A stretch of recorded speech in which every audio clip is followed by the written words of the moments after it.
Okay, ಇವಾಗ pregnancy 2 ತಿಂಗಳು ಮುಗಿತಾ ಬರ್ತಾ ಇದೆ. ಸೊ ಇವಾಗ ಇಲ್ಲಿ ಬಂದಮೇಲೆ ನೀವು ಫರ್ಟಿಲಿಟಿ ಟ್ರೀಟ್ಮೆಂಟ್ಗೋಸ್ಕರ ಬಂದಿದ್ದಿತ್ತು. ಬೇರೆ ಕಡೆ ಬಂದ್ಬಿಟ್ಟು ನೀವು ಆಲ್ರೆಡಿ 5 ಮಂತ್ಸ್ ತೋರಿಸ್ತಾ ಇದ್ರಿ, ಅಲ್ಲೇನೂ ಆಗಲಿಲ್ಲ ಅಂತ ಇಲ್ಲಿ ಬಂದ್ರಿ. ಸೊ ಇಲ್ಲಿ ಬಂದಮೇಲೆ ನಿಮಗೆ ಹೇಗಿತ್ತು ಟ್ರೀಟ್ಮೆಂಟು, ಹೇಗೆ ಅನಿಸ್ತು? ಚೆನ್ನಾಗಿ ಅನಿಸ್ತು ಮೇಡಮ್. ಬೇರೆ ಕಡೆ ಕಂಪೇರ್ ಮಾಡಿದ್ರೆ ಇಲ್ಲಿ ನೀವು ಟೈಮ್ಸ್ ಕೊಡ್ತೀರಾ, ಹಂಗಾಗಿ ಎಲ್ಲ ಚೆನ್ನಾಗಿತ್ತು ಮೇಡಮ್. ಚೆನ್ನಾಗಿತ್ತು.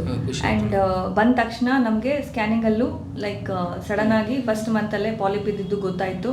ಬೇರೆ ಕಡೆ ಹೋದಾಗ ನಿಮಗೆ ಅದು ಏನು ಗೊತ್ತಿಲ್ಲ. 5 ಮಂತ್ವರೆಗೂ ನನಗೆ ಕನ್ಫರ್ಮ್ ಇರಲಿಲ್ಲ, ನಾನು ಪ್ರೆಗ್ನೆಂಟ್ ಆಗ್ತೀನೋ ಕನ್ಫರ್ಮ್ ಇದ್ದಿಲ್ಲ. ಇಲ್ಲಿ ಬಂದಮೇಲೆ ನನಗೆ 100% ನಂಗೆ ಗೊತ್ತಿತ್ತು ಪ್ರೆಗ್ನೆನ್ಸಿ ಆಗ್ತೀನಿ ಅಂತ. ಓಕೆ, ನೀವು ಪಾಲಿಪ್ ಇದೆ ಅಂತ ಕ್ಲಿಯರ್ ಮಾಡಿದ್ರೆ ನೀನು ನಿಂದಿರುತ್ತೆ ಅಂತ ಹೇಳಿದ್ರಿ ಮ್ಯಾಮ್, ಹಂಗೆ ಆಯಿತು ಇಲ್ಲಿ. ಓಕೆ, ಸೊ ಇಲ್ಲಿ ಬಂದ ತಕ್ಷಣ ಸ್ಕ್ಯಾನ್ ಮಾಡಿದ್ರಲ್ಲಿ ಫಸ್ಟ್ ಇದರಲ್ಲೇ ಬಂದ್ಬಿಟ್ಟು we just told you have a polyp. ಅದಾದ್ಮೇಲೆ ಟ್ಯೂಬ್ ಟೆಸ್ಟಲ್ಲಿ ಇನ್ನೊಂದ್ಸತಿ ರೀಕನ್ಫರ್ಮ್ ಮಾಡಿಕೊಂಡು ಲ್ಯಾಪ್ರೋಸ್ಕೋಪಿ ಮಾಡಬೇಕು ಅಂತ ಹೇಳಿದ್ವಿ. ಲ್ಯಾಪ್ರೋಸ್ಕೋಪಿ ಆದಮೇಲೆ ನೆಕ್ಸ್ಟ್ 1.5 ತಿಂಗಳಿಗೆಲ್ಲನೂ ಪ್ರೆಗ್ನೆನ್ಸಿ ನಿಲ್ಸೋಯ್ತು. ಸೊ ಹೀಗಾಗಿ ಪೇಷಂಟ್ಸ್ಗೆ ಏನು ಗೊತ್ತಾಗಬೇಕು ಅಂದರೆ ಸ್ಕ್ಯಾನಿಂಗ್ ಸೆಂಟರ್ ಚೂಸ್ ಮಾಡುವಾಗ ಸ್ಕ್ಯಾನಿಂಗ್ ಡಾಕ್ಟ್ರೂ ಪಕ್ಕದಲ್ಲೇ ಇರಬೇಕಾಗುತ್ತೆ. ಹಂಗಿಲ್ಲ ಅಂದರೆ ನಿಮಗೆ ಟ್ರೀಟ್ಮೆಂಟ್ ಕೊಡೋ ಡಾಕ್ಟ್ರು ಸ್ಕ್ಯಾನಿಂಗ್ ಮಾಡಿದ್ರೆ ಅದು ತುಂಬ ಉಪಯೋಗ ಆಗುತ್ತೆ ಪೇಷಂಟ್ಸ್ಗೆ.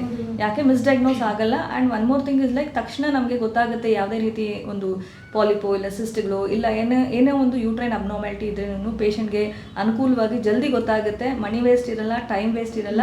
ಅದನ್ನು ಕ್ಲಿಯರ್ ಔಟ್ ಮಾಡಿದ್ರೆ ತಕ್ಷಣ ಪ್ರೆಗ್ನೆನ್ಸಿ ಆಗುತ್ತೆ ಅಂತ ಒಂದು ಐಡಿಯಾ ಬಂದಾಗ ಅವ್ರಿಗೆ ಕಾನ್ಫಿಡೆನ್ಸ್ ಹೆಚ್ಚಾಗುತ್ತೆ. ಇಲ್ಲಾಂದ್ರೆ ಪೇಷಂಟ್ಸ್ಗೂ ಸ್ಟ್ರೆಸ್ ಆಗ್ತೀರಾ. So will get discharge. ಇದು ಎಷ್ಟು ದಿನ ಹೋಗುತ್ತೆ, ಎಲ್ಲೆಲ್ಲ ಹೋಗ್ಬೇಕು. ಸ್ಪೆಂಡ್ ಮಾಡಿದೆ ಮೇಡಮ್, ಅಮೌಂಟ್ ಸ್ಪೆಂಡ್ ಮಾಡೋದು ಕನ್ಫರ್ಮ್ ಆಗ್ತಾ ಇರಲಿಲ್ಲ, ಜಾಸ್ತಿ ಇದಾಗುತ್ತೆ ಈಗ ಇದಾಗೋಯ್ತು. ಸೊ ಅಲ್ಲೂ ತುಂಬಾ ಫೇಮಸ್ ಸೆಂಟರ್ಸ್ಗೆ ಹೋಗಿರೋದು ನೀವು. So it is all depend. So it depends like ಯಾರು ಹೆಂಗೆ ನೋಡ್ತಾ ಇದ್ದಾರೆ, ಹೆಂಗೆ ನಿಮಗೆ ಟ್ರಾನ್ಸ್ಪರೆನ್ಸಿ ಒಂದೊಂದು ಇದನ್ನು ಯಾಕೆ ಆಗ್ತಾ ಇಲ್ಲ, ಏನಾಗ್ತಾ ಇಲ್ಲ, ಒಂದೊಂದು ಡೌಟು ಕ್ಲಿಯರ್ ಮಾಡಿ ಟ್ರಾನ್ಸ್ಪರೆಂಟ್ ಆಗಿ ಪೇಷಂಟ್ ನಿಮಗೆ ತಿಳಿಸಿದ್ದೀವಿ.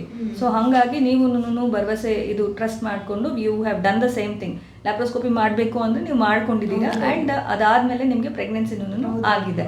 So this is the ultimate conclusion that scanning centre choose ಮಾಡುವಾಗ choose a centre where the fertility doctor would be seeing your scans. ಅವ್ರು ಮಾಡಿಲ್ಲ ಅಂದರೆ ರೇಡಿಯಾಲಜಿಸ್ಟ್ ಮಾಡ್ತಾ ಇದ್ರೇನು ಅವರು ಕರೆಕ್ಟಾಗಿ ಇನ್ಫಾರ್ಮೇಷನ್ ನಿಮ್ದು ಹೇಗಿದೆ ಸ್ಟೇಟಸ್ ಅಂತ ಹೇಳ್ಬಿಟ್ಟು ಸ್ವಲ್ಪ ಇಂಟ್ರೆಸ್ಟ್ ತೊಗೊಂಡು ನೋಡಿದ್ರೆ ಪೇಷಂಟ್ಸು ಅನುಕೂಲ, ಡಾಕ್ಟರ್ಸ್ಗೂ ಲೈಕ್ ತಕ್ಷಣ ಬೇಗನೆ ಟ್ರೀಟ್ಮೆಂಟ್ ಮಾಡಲಿಕ್ಕೆ ಅನುಕೂಲ ಆಗುತ್ತೆ. Fine, thank you.